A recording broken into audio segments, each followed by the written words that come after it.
noticed that there's been something digging around in my border here. Some of the wood chips have been scattered over the lawn and there are holes dug out here, and I want to know what it is, so I'm going to set a trap. Oh, not like that. A camera trap. Now it could be something like squirrels, it could be cats, it could be hedgehogs, and I want to know what it is, so let's see if we can find out.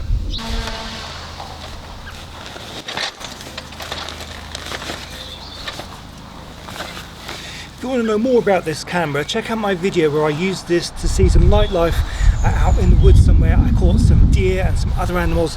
Check it out. I'll leave a link for it down in the description. We have a hit. It's a squirrel. The squirrel is doing something rather interesting. It's actually picked up an old gnawing bone that belonged to my dog. I did wonder why I kept finding it in different places in the garden. I don't know why the squirrel would be interested in that, but you might be able to hear it gnawing on the bone. I guess it's not just dogs that like to chew on old bones. The squirrel isn't the only potential culprit. Here, a starling and a blackbird are digging through the garden in search of worms. Oh, ignore the date and time, by the way. I forgot to set it properly on my camera before filming. But this is what I was hoping for. As nighttime falls, the hedgehogs come out. What a beautiful sight.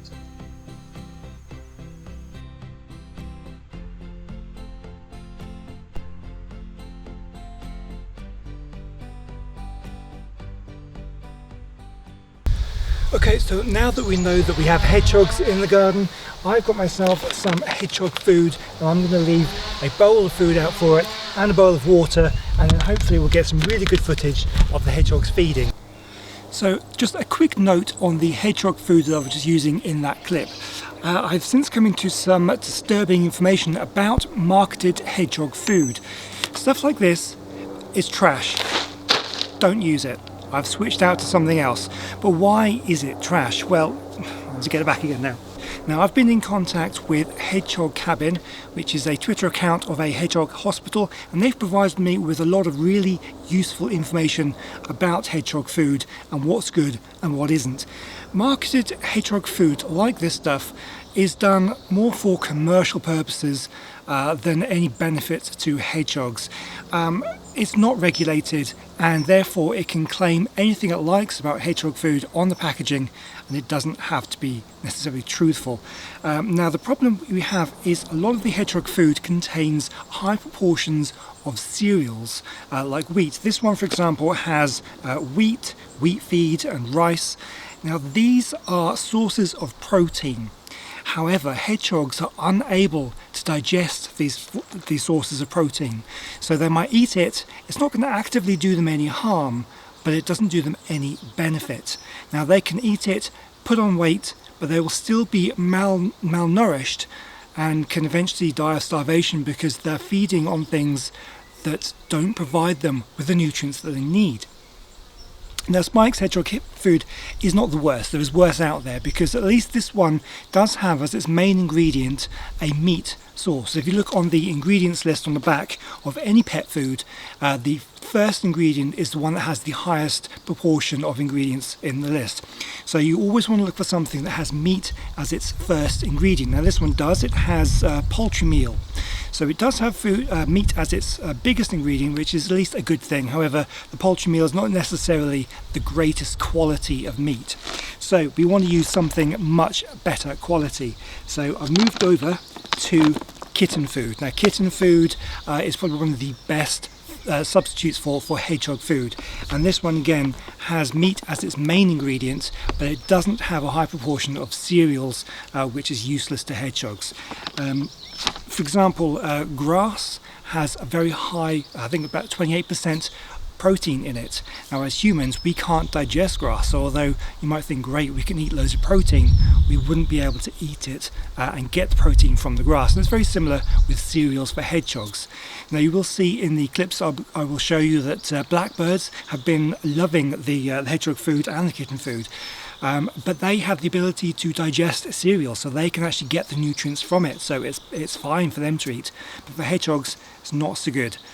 And it's really disappointing to find out that so much conservation products are more marketed for aesthetics and to appeal to humans' good nature rather than to actually provide any benefit to the animals that they are supposedly to be for.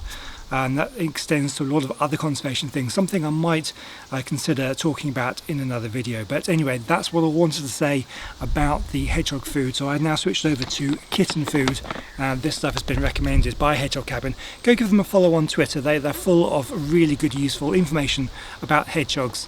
Yeah, brilliant source of knowledge. So thank you very much for them for pointing me in the right direction of what to give the hedgehogs and how to look after them as best I possibly can. So with that lecture out of the way, let's see what my trail camera has picked up. I'm having a bit of a problem with condensation on the camera lens, but I should be able to fix that by wiping the lens and the casing window with a bit of WD-40. Anyway, let's see who visits. This gull is a rare visitor. I see them flying overhead all the time, but they never seem to land in the garden. It seems interested, but the camera doesn't pick it up if it did eat anything or not. This cheeky little blackbird helps herself to it though. As does this magpie, and of course the visitor I feared the most, Felis catus, the domestic cat. I'll probably do a video about cats at some point in the future. Spoiler warning, I'm not a fan when it comes to that interaction with wildlife, but that's a topic for another day. Anyway, back to the hedgehog food. It's nighttime I'm most interested in. Unfortunately, it doesn't look good, and I'm not just talking about the heavy condensation on the lens. All I've succeeded in doing is feeding the neighbour's cats again. This is not something I want to do, but wait a moment, what's this? This video clip, the condensation is so bad it's impossible to make anything out at all, but if I just grab this and move, you can see a shadow move across the screen there. That could be a hedgehog. It could be another cat. I can't tell, but something is definitely investigating at least the water, if not the food. Is it a hedgehog? I don't know. I need to fix this condensation problem. So I'm currently sitting underneath my bird feeder, and I've cleared out a little area back behind me here underneath the holly tree and the bramble bush because I want to try out a couple of new toys. The first is this RSPB approved CatWatch ultrasonic cat deterrent.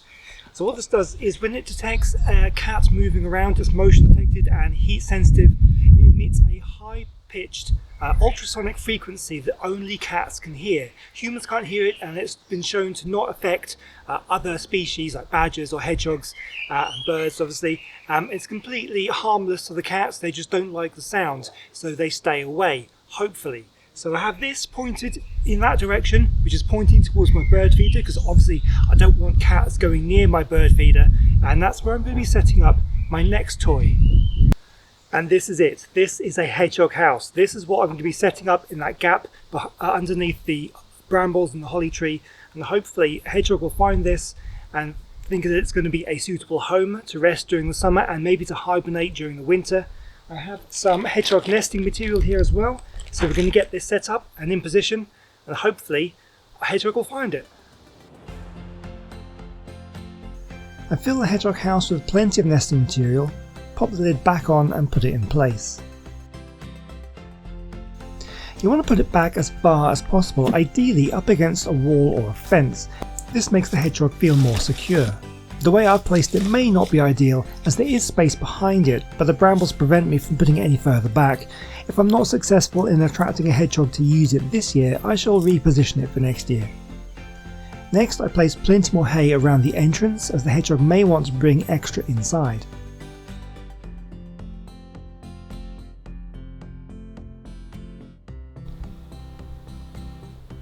As well as food, a water dish is vital. We are having some very hot, dry weather at the moment, and animals can struggle to find water at times like this. Okay, I've got the water back out, got the food back out. I'll set up my trail camera once again, and hopefully we'll get some good footage. The camera didn't trigger at all the first night, so no hedgehogs, but it did capture this delightful interaction between an adult blackbird and its fledgling. The hedgehog food has gone down very well, and you can see the dad feeding the fledgling one piece after another. Night number 2 was different. First of all, a sight I didn't want. A cat However, it doesn't stay for long. Perhaps the deterrent is working. Although later on another cat shows up and this one doesn't seem too bothered. It can take a while for the deterrent to be effective. I will say that over the next couple of weeks of filming I never picked up a cat again, so that's a good sign. But here's the main attraction. A hedgehog has found the food and water. This is wonderful.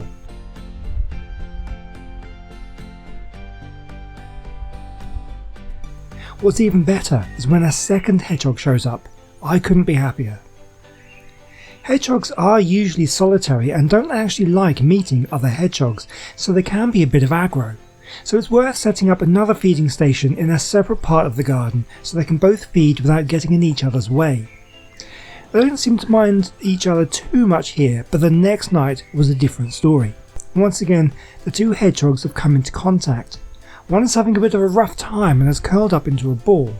The other one obviously gets annoyed that it's in its way and just rolls it out of the way and resumes feeding.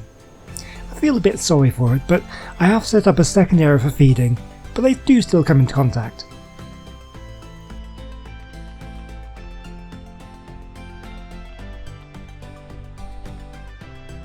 This hedgehog even checked out the house. It didn't seem too interested unfortunately, but it knows it's there now.